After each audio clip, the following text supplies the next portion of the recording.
Crônicas do Amanhecer, por Feijão Centro Espírita Allan Kardec de Balneário Gaivota, 24 de janeiro de 2021. Quantos planetas habitáveis existem?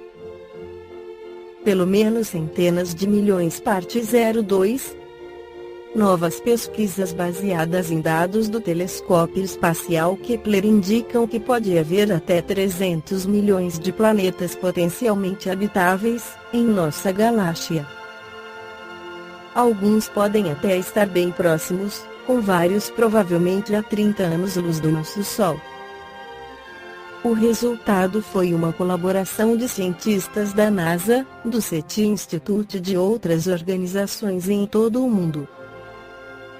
As descobertas, apresentadas em artigo no arquivo pré-impressão archive.org, serão publicadas na revista The Astronomical Journal. Esta é a primeira vez que todas as peças foram colocadas juntas para fornecer uma medição confiável do número de planetas potencialmente habitáveis na galáxia, disse o coautor Jeff Coughlin, pesquisador de exoplanetas do SETI Institute e diretor do Kepler Science Office. Este é um termo-chave da equação de Drake, usada para estimar o número de civilizações comunicáveis. Estamos um passo mais perto na longa estrada para descobrir se estamos sozinhos no cosmos. A equação de Drake é um argumento probabilístico que detalha os fatores a serem considerados ao estimar o número potencial de civilizações tecnologicamente avançadas na galáxia que poderiam ser detectadas. Frequentemente considerada um roteiro para a astrobiologia, essa equação também orienta grande parte da pesquisa no SETI Institute. Para desenvolver uma estimativa razoável, os pesquisadores analisaram exoplanetas semelhantes em tamanho ao da Terra e, portanto, com maior probabilidade de serem planetas rochosos. Eles também observaram as chamadas estrelas na Via Láctea semelhantes ao Sol, com aproximadamente a mesma idade e temperatura do nosso Sol. Outro fator considerado para habitabilidade é se o planeta poderia ter as condições necessárias para abrigar água em estado líquido. Presença de água. Estimativas anteriores sobre a determinação do número de exoplanetas potencialmente habitáveis em nossa galáxia foram fortemente baseadas na distância entre o planeta e sua estrela. A nova pesquisa também considera quanta luz atinge o planeta a partir de sua estrela. Isso afetaria a probabilidade de que o planeta pudesse abrigar água líquida. Com esse objetivo, a equipe não se limitou apenas aos dados do Kepler. Ela também analisou os dados da missão Gaia, da Agência Espacial Europeia ESA, sobre quanta energia a estrela do planeta emite. Ao levar em consideração os dados do Kepler e da missão Gaia, os resultados refletem melhor a diversidade de estrelas, sistemas solares e exoplanetas em nossa galáxia. Saber quão comuns são os diferentes tipos de planetas é extremamente valioso para o projeto das próximas missões de descoberta de exoplanetas, disse a coautora Michele Kunimoto. Ela trabalhou neste artigo após terminar seu doutorado em taxas de ocorrência de exoplanetas na Universidade da Colômbia Britânica, Canadá, e recentemente ingressou na equipe Transiting Exoplanet Survey Satellite TESS, do Instituto de Tecnologia de Massachusetts MIT, no ZEUA. Pesquisas direcionadas a pequenos planetas potencialmente habitáveis, ao redor de estrelas semelhantes ao Sol, dependerão de resultados como esses para maximizar sua chance de sucesso.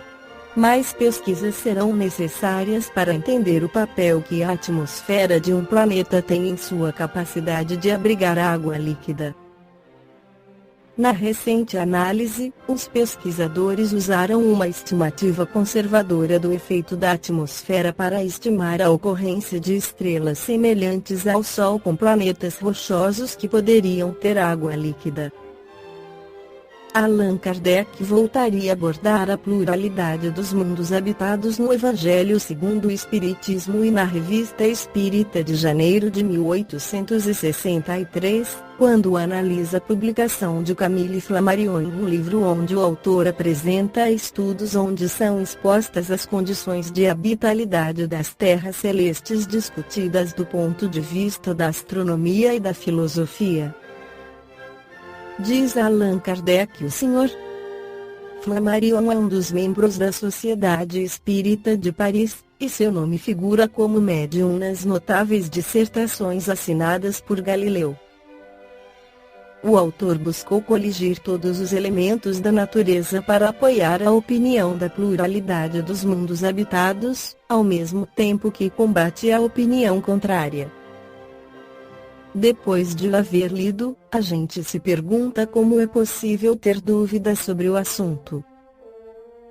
A obra é dividida em 3 partes. Na primeira, sob o título de Estudo Histórico, o autor passa em revista a imensa lista de sábios e filósofos antigos e modernos, religiosos e profanos, que professaram a doutrina da pluralidade dos mundos, desde Orfeu até Herschel e Laplace. A maioria das seitas gregas, diz ele, a ensinaram, quer aberta e indistintamente a todos os discípulos, quer em segredo, aos iniciados da filosofia. Se as poesias atribuídas a Orfeu são mesmo dele, podemos considerá-lo como o primeiro a ensinar a pluralidade dos mundos.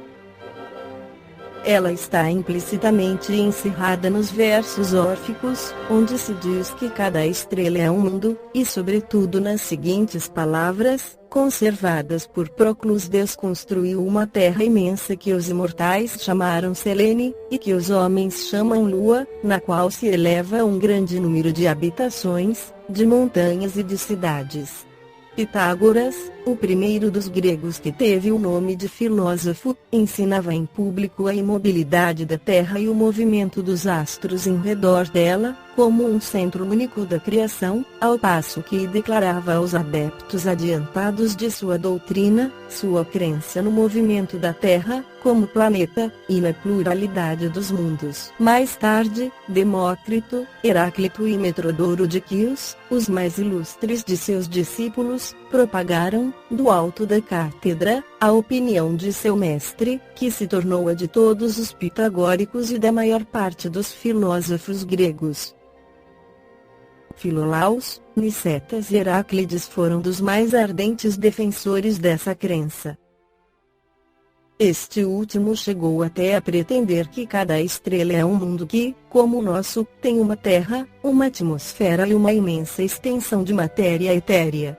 A segunda parte é consagrada ao estudo astronômico da constituição dos diversos globos celestes, segundo os dados mais positivos da ciência, e do qual resulta que a Terra não está, nem pela posição, nem pelo volume, nem pelos elementos de que se compõe, em situação excepcional que lhe tenha podido valer o privilégio de ser habitada com exclusão de todos os outros mundos mais favorecidos sob vários aspectos.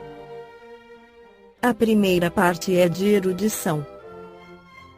A segunda é de ciência. A terceira parte trata a questão do ponto de vista fisiológico. As observações astronômicas dão a conhecer o movimento das estações, as flutuações atmosféricas e a variabilidade da temperatura na maioria dos mundos que compõem o nosso turbilhão solar.